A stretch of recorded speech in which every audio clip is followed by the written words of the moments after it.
Hi hello అండి. నిశ్శబ్దయుద్ధం 28వ భాగం. Welcome back to యుద్ధ స్టోరీస్. ఓహో, ఆ రోజు జరిగింది అమ్మ చెప్పింది. అతడే అని తెలీదు. ఆ పరిచయానికి నిన్ను జాబ్ ఇస్తానని పిలిచి ఉంటాడంటావా? నాకు డౌటే అన్నాడు చైతన్య. నీ మొహం ఇంకేముంటుంది? విసుగ్గా లేచింది ధరణి. ఆ రోజు అతడి మొహానికి మాస్క్ ఉంది. ఈరోజు మాస్క్తోనే కనిపించాడు. నేను అసలు అతన్ని చూడనే లేదు అంది. సరేలే, ఇక నేను బయలుదేరుతున్నాను. ఇంకోసారి ఆలోచించుకో. ఆ జాబ్ ఆఫర్ వస్తే మాత్రం వదులుకోకు చెప్పి బయలుదేరాడు చైతన్య. ఏదేమైనా ఆ కంపెనీలో తను మాత్రం జాబ్ చేయటం ఇష్టం లేదు. ఇది ఎవరు చెప్పినా నేను వినను మనసులో దృఢంగా నిశ్చయించుకుంది ధరణి. ఆ తర్వాత తిన్న ప్లేట్లు కడిగేసి కిచెన్ క్లీన్ చేసి హ్యాండ్ వాష్ చేసుకుని వచ్చి ల్యాప్టాప్లో నోటిఫికేషన్లు చూస్తోంది. ఆ తర్వాత నిద్ర వస్తున్నట్టు ఉంటే ఆవలిస్తూ లేచింది. తనతో ఉన్న ఫ్రెండ్ ఊరు వెళ్ళింది. ఇంకో 1 వీక్ వరకు కానీ రాదు. ఈ వారం రోజులు ఒంటరిగా గడపాలి అనుకుని డోర్లు క్లోజ్ చేసి కిటికీలు రెక్కలు ముయ్యబోయింది. అప్పుడే ఎవరో కాంపౌండ్లో చెట్ల మధ్య బ్లాక్ నీడలు ఏదో కనిపించాయి. చెట్ల నీడలా, మామూలు నీడలా, ఎవరైనా ఉన్నారా అని కళ్ళు నొలుపుకొని చూసింది. ఎవరూ లేరని నిర్ధారించుకొని అమ్మయ్య, నా భయం మాత్రమే. ఈ ల్యాప్టాప్ చూసినా మొబైల్ చూసినా కొద్దిసేపు కళ్ళు బ్లర్గా అవుతాయి అనుకొని కిటికీలు కూడా వేసి పడుకుంది ధరణి. హైదరాబాద్. సమయం ఉదయం 9 గంటలు. భాస్కర్ రెడ్డి తండ్రినికి ఫోన్ చేసి మాట్లాడి పెట్టేశాక రాజశేఖర్, శాంతి శివారెడ్డి వైపు చూసి దిగులుగా ఆ గదిలో నుండి హాల్లోకి వెళ్ళిపోయారు. శాంతి డల్గానే ఉంది. రుద్ర మాట్లాడలేదని బాధపడుతున్నావా శాంతి? అవునండి. శాశ్వతంగా మనకు దూరమైనట్లయినా రుద్ర అడిగింది. వాడి వాలకం చూస్తే అలాగే అనిపిస్తోంది. మనకు దూరమైనట్లేక అన్నాడు రాజశేఖర్. మనం చేసింది న్యాయమే అని అప్పుడు మనకు అనిపించింది. నిజమే, మనం తప్పు చేశామని రుద్ర సీరియస్ అయ్యి మనల్ని వదిలి వెళ్ళిపోయినప్పుడు కానీ అది ఎంత పెద్ద తప్పు అని వాడి నిశ్శబ్దమే మనకు తెలియజేస్తున్నాడు. శాంతి బయట చెంగుతో కళ్ళు ఒత్తుకుంది. కానీ జరిగిపోయిన కాలాన్ని మనం తిరిగి తెచ్చివ్వలేం కదా వాడికి అన్నాడు రాజశేఖర్. ఇదంతా భాస్కర్ కోసం చేశాము. పరిమళ అర్థం చేసుకోకుండా చేసిన అనర్థం ఇది. ఈ పరిస్థితికి దారి తీసింది. భార్యాభర్తలు ఇద్దరూ గొడవ పడకంటే ఇప్పుడు పడుతూనే ఉంటారు. భార్యాభర్తలు ఇద్దరూ గొడవ పడుతూ ఆ గొడవల్లో రుద్ర పుట్టుక గురించి బయట పెట్టింది అనుకోకుండా అది వాడి చెవిన పడింది. అప్పటి నుండి అందరినీ దూరం పెట్టాడు. అందరినీ శత్రువుగా భావిస్తున్నాడు, ఒక భాస్కర్ను తప్ప. మనం వాడికి ఏమీ కాని పరాయి వల్లలాగా విడిగా ఉంటున్నాము. భాస్కర్ ప్రమేయం ఏమీ లేదు కనుక వాడి మీద కోపం తెచ్చుకోలేదు. ఇప్పుడు వాళ్ళ అమ్మని మనం తెచ్చి ఇవ్వలేం కదా. మనం చేసిన తప్పుకు వాళ్ళ అమ్మ చనిపోయింది. ఒకరికి న్యాయం చేద్దామనుకుంటే మరొకరికి అన్యాయం జరిగిపోయింది. రుద్ర అంత కఠినంగా ఉన్న తర్వాతనే వాడి మనసుకు అంత గాయపరిచే అంత పెద్ద తప్పు చేశామని గుండె ముక్కలవుతుంది ఒక్కోసారి శాంతి అని రాజశేఖర్ కూడా కాస్త కంట తడిపెట్టుకున్నాడు. నాన్న ఇలా ఉన్న సమయంలో కూడా వాడు అంత కఠినంగా ఉండటం మన తప్పును మరింత ఎత్తి చూపుతోంది. ఇదంతా మామయ్య చెప్పడం వల్లే కదండి మనం చేశాము. అసలు సూత్రధారి మామయ్య కనుక మామయ్య మీద మరింత కోపంగా ఉన్నాడు రుద్ర అంది శాంతి. ఎంత కోపంగా ఉన్నాడంటే రుద్ర అని మా నాన్న పేరు పెట్టింది మార్చుకోవాలి అన్నంత కోపం వాడికి ఉంది. వాడి అసలు పేరు వాళ్ళ అమ్మ పెట్టిన పేరుతో పిలిపించుకోవాలని చాలా ట్రై చేశాడు. వాళ్ళ అమ్మ పెట్టిన పేరుతో డైరీలో మొత్తం నింపుకున్నాడు. ఆ పేరును మార్చేయాలని చాలా ప్రయత్నం చేశాడు రుద్ర. కానీ స్కూల్, కాలేజీ ఫ్రెండ్స్ అందరూ అదే పేరుతో నోటెడ్ అయింది కనుక ఆ పేరును మార్చలేకపోతున్నాడు. ఆ పేరుతో కాకుండా వాళ్ళ అమ్మ పెట్టిన పేరుతో పిలవమని చెప్పలేక సతమతమవుతున్నాడు ప్రతి ఒక్కరికి. రుద్ర తల్లి, రుద్ర గతం తర్వాత తెలుసుకుందాం. అక్కడికి రవీంద్ర వచ్చాడు అప్పుడే. మమ్మీ, డాడీ, ఆ అమ్మాయిని పంపించేయండి. నాకు చాలా ఇరిటేట్గా ఉంది ఆ వికృతితో ఆఫీస్కి వెళ్ళటం రావటం అన్నాడు. వికృతి కాదురా, కృతి సరిచేశాడు రాజశేఖర్. తెలుసులే, దాన్ని తనకు వికృతి కరెక్ట్ నేమ్, అందుకే అలా అన్నాను అన్నాడు రవి కోపంగా. ఏం చేసిందేమిటి నీకు ఇరిటేట్గా అని అడిగింది శాంతి. ఎందుకు ఆ అమ్మాయి వల్ల నీకు ఇబ్బంది ఏంటి? రాజశేఖర్ కూడా అడిగాడు. మీరు నాకు కొత్త బాధ్యత అప్పగించారుగా, ఆ అమ్మాయిని ఆఫీస్కి తీసుకురావటం. ఆ అమ్మాయికి కరాటే వచ్చు, వెళ్ళి ఎక్కడైనా ఉండవను, తనకు సెక్యూరిటీ అవసరం లేదు కదా అని చెప్పాడు రవి. మర్చిపోయావా రవి, ఎంత కరాటే వచ్చినా తను ఒక ఆడపిల్ల. ఒంటరిగా ఉన్నప్పుడు నలుగురు వచ్చి మీద పడితే ఎవరేం చేస్తారు? నిన్ను కాపాడి ఆ అమ్మాయి శత్రువులను కొని తెచ్చుకుంది. 2 సార్లు ఆ అమ్మాయి మీద అటాక్ చేశారు. కృతిని మామయ్యను చూసుకోవటానికి ఇంట్లోనే పెడదామనుకున్నాం, మంచి జీతం ఇచ్చి.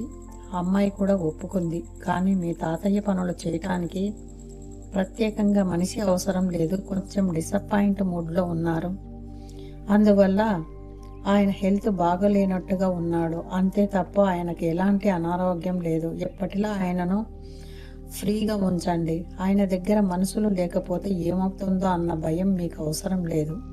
ఆయనకు ఫ్రీడమ్ కావాలని డాక్టర్ చెప్పారు. అందుకే కృతి ఇంటర్వ్యూ మన ఆఫీస్లోనే చేశారు కనుక కంపెనీలో జాబ్ ఇచ్చి కొద్ది రోజులు ఆ అమ్మాయిని సేఫ్టీగా మన బాధ్యతగా చూసుకోమని చెప్పాను. కొద్ది రోజులు నీ కారులోనే తీసుకురా. ఆ తర్వాత తనే ఆఫీస్కి దగ్గరలో ఇల్లు చూసుకొని ఉంటుందట.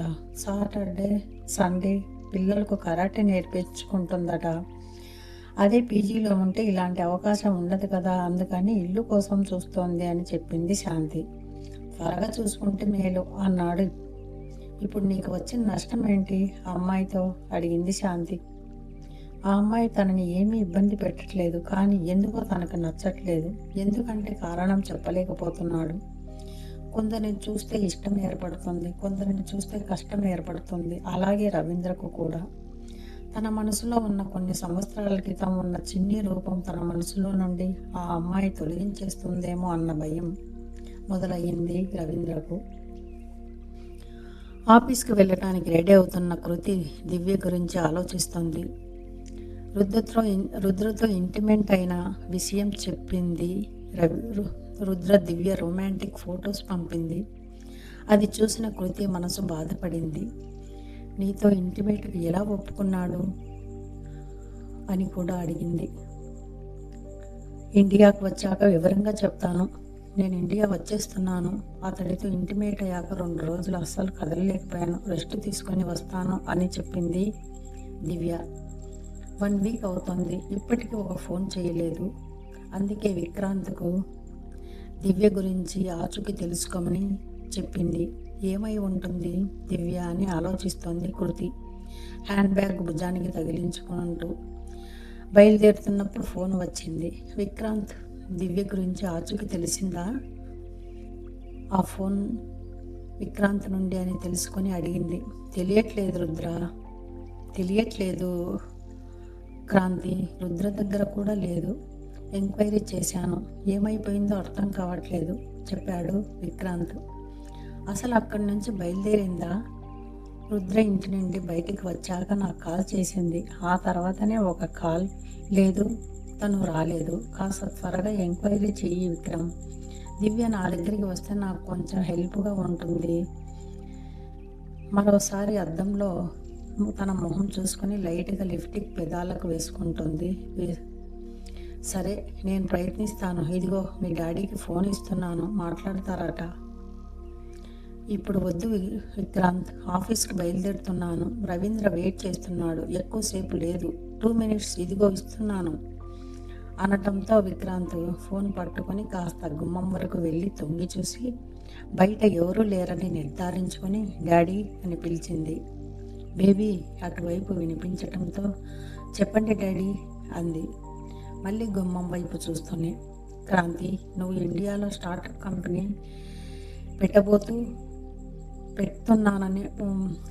స్టార్ట్ చేస్తున్నానని వెళ్ళావు. ఆర్ఆర్ గ్రూప్ ఆఫ్ కంపెనీకి ఇంటర్వ్యూకి అప్లై చేశావు. ఏవేవో డెసిషన్స్ తీసుకుంటున్నావు. ఇదంతా నాకేమీ నచ్చట్లేదు బేబీ. నువ్వు ఎంప్లాయీగా ఉండటం ఏంటి?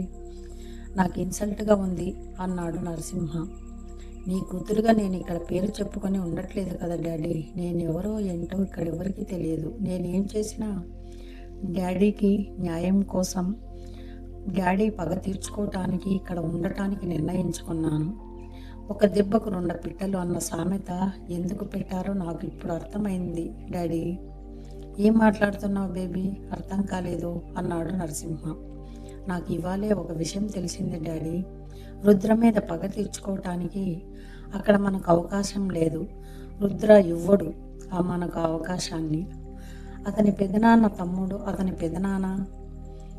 తమ్ముడు రవీంద్ర మీద గెలుపు సాధిద్దామని ఇక్కడికి వచ్చాను. కానీ ఒక విషయం తెలిసింది. మన శత్రువు విద్యాధరి ఫోటో రవీంద్ర ఇంట్లో ఉంది. ఇంకొక వ్యక్తితో ఫోటోలో ఉంది డాడీ. తను త్వరలో ఇంటికి రాబోతుంది అని తెలిసింది. రవీంద్ర మేనమామను పెళ్లి చేసుకుని తన కూతురిని రవీంద్రకు ఇచ్చి పెళ్లి చేయబోతుందట. రుద్ర మీద పగ తీర్చుకుందామని అతడి తమ్ముడు నేను పెళ్లి చేసుకుందామని ఇక్కడికి వచ్చాను. అతడి కంపెనీని మన ప్లాన్లో భాగంగా ఆ కుటుంబాన్ని నాశనం చేద్దామంటే ఇటు విద్యాధరి మీద పగ తీర్చుకునే అవకాశం కూడా వచ్చింది. అందుకే నేను కాల్ చేసే వరకు మీరు కాల్ చేయకండి. ఇది నా పర్సనల్ ఫోన్. అయినా సరే ఇక మీదట మీరెవరో నేనెవరో ఇక ఎప్పుడు ఫోన్ చేయకండి. నా విషయాలన్నీ మీకు వేరొకరి కాంటాక్ట్ ద్వారా తెలుస్తూ ఉంటాయి. మీరు నా గురించి వర్రీ అవ్వకండి. ఒకవేళ అనుమానం వచ్చి కాల్ లిస్ట్ చూసినా మనం దొరకకూడదు. కేర్ఫుల్ మై డాడ్ చెప్పి కాల్ కట్ చేసి బ్యాగ్తో భుజానికి వేసుకొని పోర్టికోలో తన కోసం వెయిట్ చేస్తూ డ్రైవింగ్ చేస్తూ కూర్చున్న రవీంద్ర పక్కన కారు ఎక్కి కూర్చుంది కృతి. ఏంటి ఇంత లేటు? ఇంకోసారి ఇలా లేట్ చేస్తే నేను వెళ్ళిపోతాను. నేనేమి నీకు డ్రైవర్ని కాదు నీకోసం వెయిట్ చేయటానికి సీరియస్గా చెప్పాడు రవీంద్ర. సారీ సార్, ఇంకెప్పుడు లేట్ చేయను. మీకంటే ముందు కారు దగ్గర నేనే ఉంటాను భయపడుతున్నట్టు నటించింది కృతి.